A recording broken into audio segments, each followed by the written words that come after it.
네, 안녕하세요. 윤앤리 퍼블리싱의 윤민입니다. 오늘은 2016년 6월 1일 수요일입니다. 오늘 에피소드 시작하겠습니다. 제가 어저께 마크 트웨인의 명언 10개를 다뤘었는데요. 그걸 하다 보니까 그 미국의 전설적인 야구 선수 요기 베라가 생각이 나더라고요. 이 요기 베라라는 선수는 40년대부터 한 60년대까지 20년 동안 그 당시 이제 미국 최고의 명문 팀인 뉴욕 양키즈에서 활동을 하면서 3번의 MVP를 수상을 하고 그 20년의 선수 생활 동안 무려 10번이나 팀을 우승으로 이끌었었던 양키즈의 캡틴입니다. 그래서 훗날 이제 은퇴한 후에 이제 명예 전당에도 입성을 했고요. 굉장히 전설적인 선수고 모든 미국 국민들이 사랑하는 그런 인사 중에 하나죠. 이분이 이제 야구 선수로서 슈퍼스타로서 유명했을 뿐만이 아니라 굉장히 재미있는, 재치 있고 약간 엉뚱한 그런 명언들을 또 많이 남긴 것으로 유명하거든요.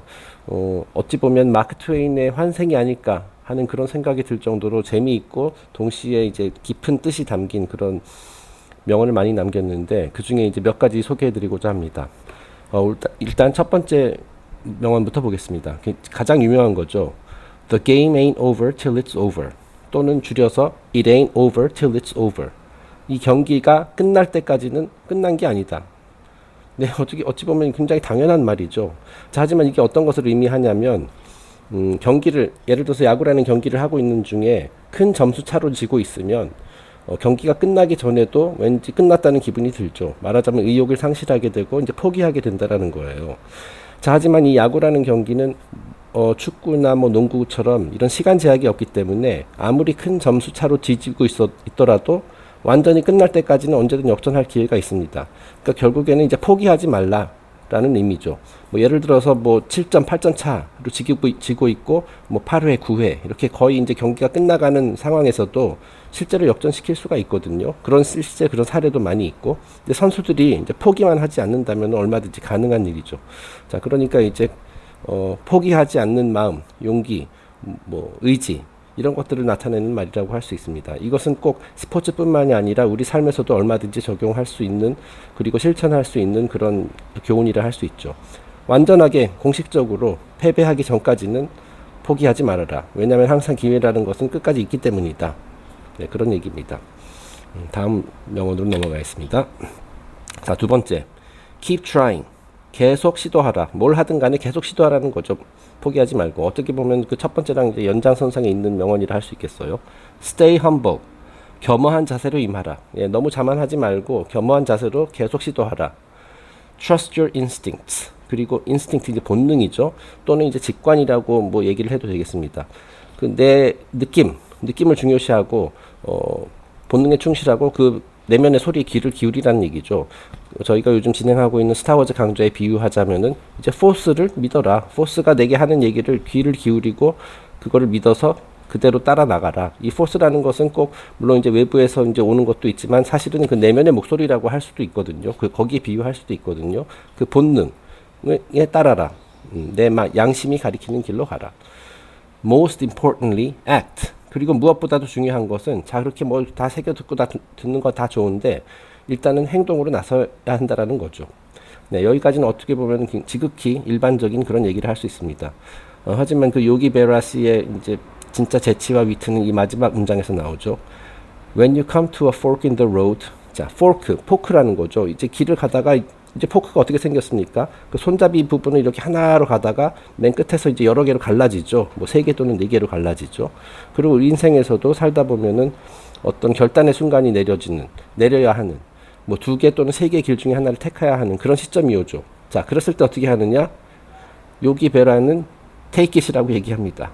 자, 갈림길이 나타나면 나아가라. 네, 어디로 나아가라라는 거는 얘기 안 하죠. 그거는 이제 본인도 모르니까. 우리 알아서 스스로 생각을 해서 내 생각했을 때 가장 최선 나의 성장하는 데 도움이 되는 최선의 방법 그리고 또한 옳은 길로 그 길로 가라는 거죠. 물론 이제 우리는 인간이기 때문에 뭐 이런 수많은 이제 그 선택의 순간이 왔을 때 이제 실수를 할 수도 있고 하지만 그래도 괜찮다는 얘기예요. 실수를 통해서 배우면 그 다음보다 더 나은 사람이 될 수도 있고 경험도 쌓이게 되니까 어쨌든 성공하는 길이든 실패하는 길이든 어느 쪽으로든 가긴 가라는 얘기예요. 갈림길이 나타나면 어쨌든 나아가라. 어느 길로든. 가만히 있지는 말라는 얘기죠. 예, 결국은 그게 핵심인 것 같습니다. 자, 다음 영어. The future ain't what it used to be. 예, 이것도 굉장히 어떻게 보면 재미있는 문구죠. 그 future, 미래, 그리고 used to be, 한때 뭐뭐였던. 즉, 이거는 과거를 얘기하는 거죠. 미래가 예전만 하지 못해. 네, 이 말의 의미를 한번 잘 생각을 해보시기 바랍니다. 이 미래라는 것은 어찌 보면은 아직 찾아오지 않은 것이고 어찌 보면 내 머릿속에 있는 거죠. 그래서 내가 생각하는 것에 따라서 미래가 정해진다라는 거예요. 자, 그러니까 지금 이 말의 의미는 뭐냐면 내가 지금 생각하고 있는 미래가 내가 예전에 생각했던 미래와는 다르다는 얘기예요. 뭐 예전에 생각했었던 미래보다 더 좋은 미래일 수도 있고 더 안 좋은 미래일 수도 있죠. 네, 어쨌든 그런 의미가 되겠습니다. 미래가 예전만 하지 못하다. 내가 상상하는 미래는 이제 수시로 바뀐다. 내가 생각하는 거에 따라서 미래가 정해지는데 내가 긍정적이고 건설적인 생각을 그런 미래를 꿈꾸고 있으면은 그런 미래를 향해서 가게 되거든요. 예를 들어서 아까 바로 전 슬라이드에서 보셨던 것처럼 갈림길이 있는데 하나는 긍정적이고 건설적인 미래, 또 하나는 부정적이고 약간 비관적인 암울한 미래. 그런 길이 있었을 때 내가 어느 길로 가느냐에 따라서 내 미래가 찾아오게 된다라는 것이죠. 어쨌든 이 미래라는 것은 내가 생각하기에 달려 있다.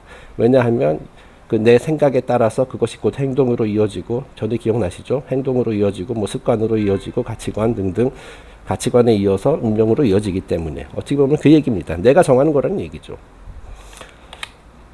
자, 네 번째입니다. If the world were perfect, it wouldn't be. 이것도 이제 앞뒤가 약간 모순처럼 들리는 그런 얘기인데요. 이 말을 해석을 해보면은 만약 이 세상이 완벽하다면 또는 앞으로 완벽해진다면 그건 더 이상 완벽한 세상이라 부를 수 없다. 자, 그러니까 이 세상이라는 것이, 우리가 살고 있는 세상이라는 것이 물론 이제 우리는 완벽해지기를 바라지만은 그 완벽해지면은 더 이상 도전할 만한 과제도 없고 풀어야 할 문제도 없다라는 거죠. 자, 그렇기 때문에 우리가 이제 조금씩 안 좋은 점들, 이런 점들을 개선하고 세상을 보다 더 낫게 만들어 가기는 하지만은 이제 요기베라 씨의 얘기는 그렇습니다. 진짜 완벽한, 아무런 흠이 없고 완벽한 세상이 오게 되면은 그건 더 이상 완벽한 세상이 아니다. 재미없는 세상이다. 어떻게 보면 그런 의미로 이제 한 말인 것 같습니다. 네. 어쨌든 그러니까 세상이 완벽해지기를 기대하지 말고 이제 세상은 완벽하지 않다라는 사실을 인정하고 계속 개선하기 위해서 노력을 하라. 그런 의미인 것 같습니다. 네, 이거 제 생각이 틀렸을 수도 있지만 어쨌든 저의 생각은 그렇습니다. I knew I was going to take the wrong train, so I left early. 이건 굉장히 실용적인 얘기죠. I knew I was going to take the wrong train. 차를 여기서는 기차란 뜻입니다만은 이제 외출을 하려고 하는데 차를 잘못 타게 될 것이 뻔하기 때문에, 그럴 가능성이 항상 있기 때문에 so I left early 때문에 집을 일찍 나섰다. 그러니까 이제 내 모든 것이 내 계획대로 항상 흘러가는 것은 아니란 얘기죠. 내가 예를 들어서 약속이 있어서 1시간 거리에 있는 곳을 이제 가야 하는데, 자, 그랬을 때 정확히 이제 1시간 전에 집에서 나서면은 이제 운이 좋으면 정확히 1시간 후에 도착해서 약속 시간에 늦지 않을 수 있겠죠. 하지만은 항상 이 변수라는 게 있다라는 거죠. 버스가 늦을 수도 있고, 기차가 늦을 수도 있고, 또는 그 요기베라의 말처럼 실수로 한눈 잠시 팔았다가 차를 잘못 탈 수도 있고.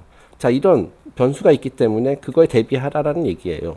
그러니까 1시간 걸리는 거리면은 1시간 반 전에 나오면은 조금 일찍 도착하더라도 늦는 경우는 약속 시간에 늦게 될 확률은 적을 것이다. 자, 인생도 이런 자세로 대하면은 항상 안 좋은 일이 예기치 못했던 일이 생길 가능성을 항상 염두에 두고 이렇게 준비된 자세로 행동을 하면은 사고를 피할 수 있다. 그런 의미가 되겠습니다.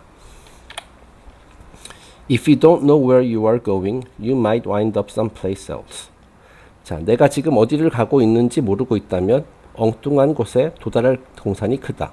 여기서 someplace else를 이제 일단은 엉뚱한 곳이라고 이제 번역을 했는데요. 다시 말해서 내가 원하지 않았던 곳이라는 얘기죠.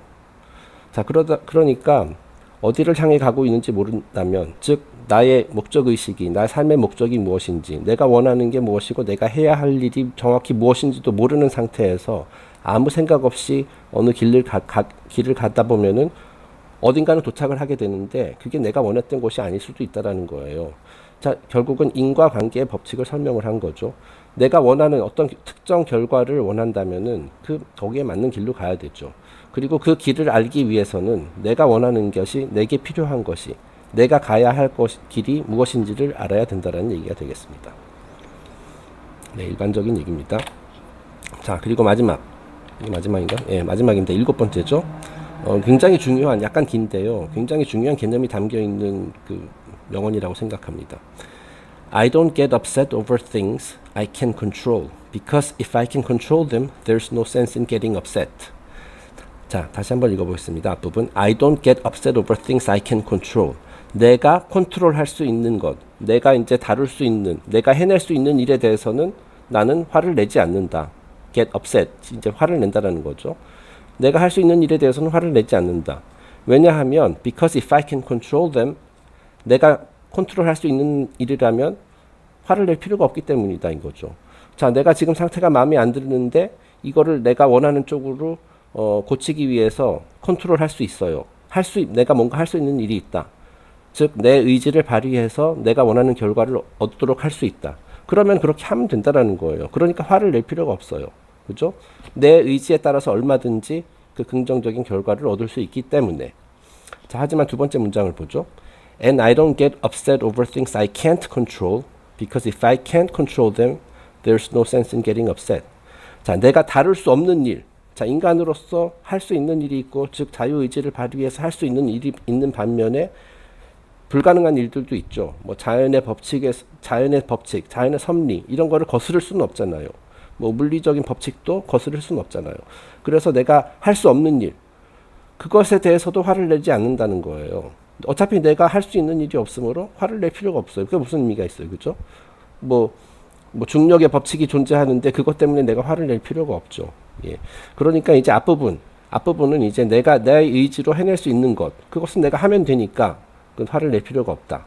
그리고 뒷부분은 내가 이제 뭐 인간으로서 나뿐만 아니라 어느 누구도 할 수 없는 일이라면은 그거는 내가 안 된다고 해서 내가 그거를 거스를 수 없다고 해서 화를 낼 필요가 없다라는 거죠.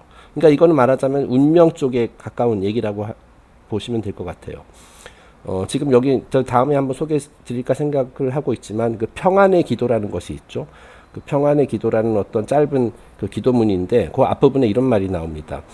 신에게 기도를 드리는 그런 기도문인데, 신이시여 제게 변화시켜야 할 것을 변화시킬 수 있는 용기를 주시고, 제가 정확한 문구는 그대로 기억 안 납니다만은 그 앞부분이 그렇습니다. 다시 얘기하겠습니다. 제게 변화시켜야 할 것을 변화시킬 수 있는 용기를 주시고, 변화시킬 수 없는 것들을 받아들일 수 있는 평온한 마음을 주소서. 그리고 이 두 가지를 분별할 수 있는 지혜를 주소서.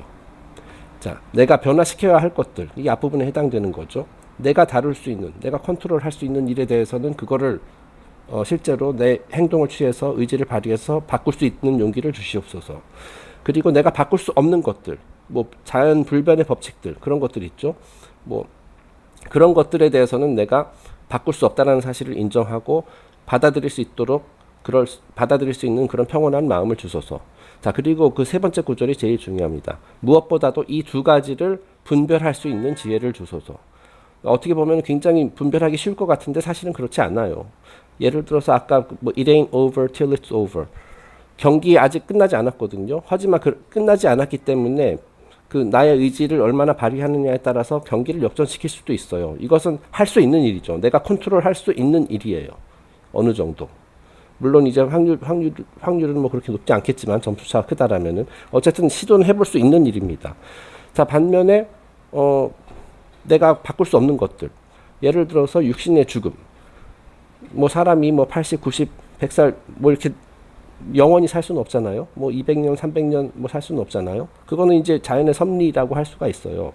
물론 이제 인체가 왜 세포 재생이 어느 정도 나이가 되면은 재생이 안 되고 그런 것들은 이제 아직 과학의 미스테리 중 하나입니다만은 어쨌든 현재로서는 그렇죠. 영원히 살 수는 없다. 자, 그거는 받아들이라는 거예요. 영원히 살지 못한다고 해서 뭐 화를 낼 필요는 없다라는 거죠. 자, 이 두 가지를 잘 분별을 하는 것이 곧 지혜다. 라고 할 수 있습니다. 네, 뭐 한낱 야구 선수, 뭐 소위 말하는 그깟 공놀이 조금 잘하는 그런 스포츠맨의 뭐 개똥 철학이라고 생각하실 수도 있는데요. 제 생각에서는 어떠한 분야든 간에 그 일정 수준의 경지에 이르게 되면은 그 꼭 그 분야뿐만이 아니라 그 인생에 대한 삶에 대한 어떤 철학을 이제 습득하게 되고 좀 지혜로운 사람이 될 수 있다. 저는 그렇게 생각을 하거든요. 그래서 뭐 스포츠 분야도 예외가 아닙니다. 사실 스포츠는 이제 다른 분야에 비해서 상대적으로 굉장히 정직한 분야라고 할 수 있습니다. 왜냐하면 여기서는 뭐 돈 많다고 성공할 수 있는 것도 아니고 뭐 백 좋다고 성공할 수 있는 것도 아니거든요. 오로지 그 얼마나 땀을 흘렸느냐, 얼마나 노력을 했느냐에 따라서 그거에 비례해서 이제 성과가 나타납니다. 물론 이제 뭐 재능도 중요하지만은 그 재능을 키우는 것도 물론 선천적인 재능이 부족하다면은 재능을 키우는 것도 사실은 노력에 의해서 정해지는 것이거든요. 그 야구 같은 스포츠는 예를 들어서 무조건 힘만 세다고 해서 뭐 덩치가 크다고 해서 이제 잘하는 것이 아니라 체격이 작은 선수들도 다 자기 나름대로의 역할을 하면서 스타가 될 수 있는 그런 스포츠라고 생각을 합니다.